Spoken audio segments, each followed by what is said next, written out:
जी हाँ, स्वागत है आपका। तो ऐसे अभ्यर्थी जो फिजिकल एजुकेशंस के अंतर्गत UP TGT, PGT, LT grade, KBS, एनबीएड, डीएसएसबी जैसी परीक्षाओं की तैयारी कर रहे हैं, तो उनके लिए ये प्रश्न बेहद महत्वपूर्ण है। इसके पिछले वीडियो में अब तक 321 अति महत्वपूर्ण प्रश्नों पर हम अभ्यास कर चुके हैं। अगर आपने वो मिस किया तो आप प्लेलिस्ट में जा करके उन तमाम महत्वपूर्ण प्रश्नों पर प्रैक्टिस कर सकते हैं, क्योंकि प्रैक्टिस ही आपको परफेक्ट बना सकती है। ठीक, चलिए प्रश्न नंबर 322। ग्रसनी की लंबाई कितनी होती है? तो 12 से 14 सेंटीमीटर। और नेक्स्ट है कि ट्रेकिया की लंबाई कितनी होती है? तो 10 से 11 सेंटीमीटर। और 334 है, दाएं फेफड़े में कि कितने लोब होते हैं? तो सही जवाब 3 लोब होते हैं। और बाएं फेफड़े में कितने लोब होते हैं? तो सही जवाब हो जाएगा 2 लोब होते हैं।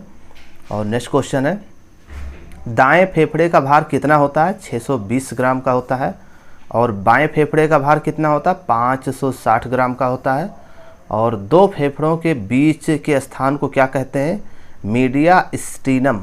ठीक है, 2 फेफड़ों के बीच के स्थान को मीडियास्टिनम कहते हैं। अगला प्रश्न है, एल्वियोली क्या है? ठीक है, एल्वियोली क्या है? तो देखिए, यह एक श्वसन प्रणाली की कार्यात्मक इकाई है।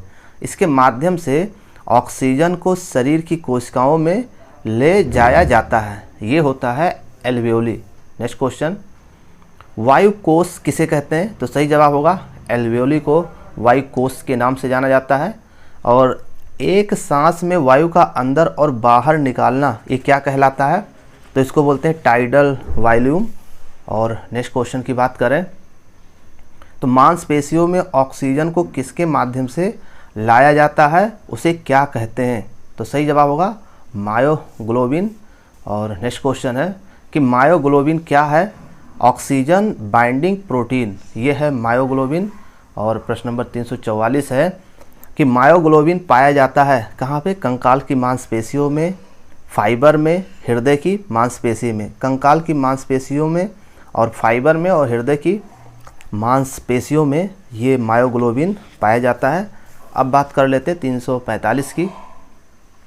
हीमोग्लोबिन में मायोग्लोबिन की अपेक्षा कम ऑक्सीजन होती है। ठीक, चलिए अगला क्वेश्चन है, हीमोग्लोबिन की तुलना में मायोग्लोबिन में ऑक्सीजन की क्या होती है? अधिकता होती है कि कमी होती है?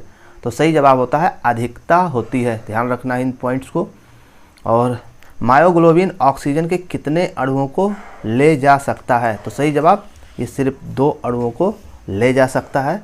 और नेक्स्ट क्वेश्चन है कि हीमोग्लोबिन ऑक्सीजन के कितने अणुओं को ले जा सकता है? तो ये 4 अणुओं को ले जा सकता है।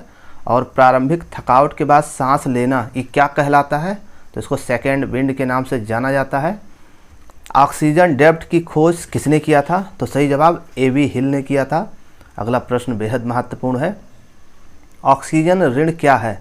देखिए, सामान्य स्थिति में 1 मिनट में ग्रहण की गई ऑक्सीजन की मात्रा को अभ्यास के बाद ग्रहण की गई ऑक्सीजन की मात्रा के अंतर को ऑक्सीजन डेप्थ कहते हैं। क्लियर?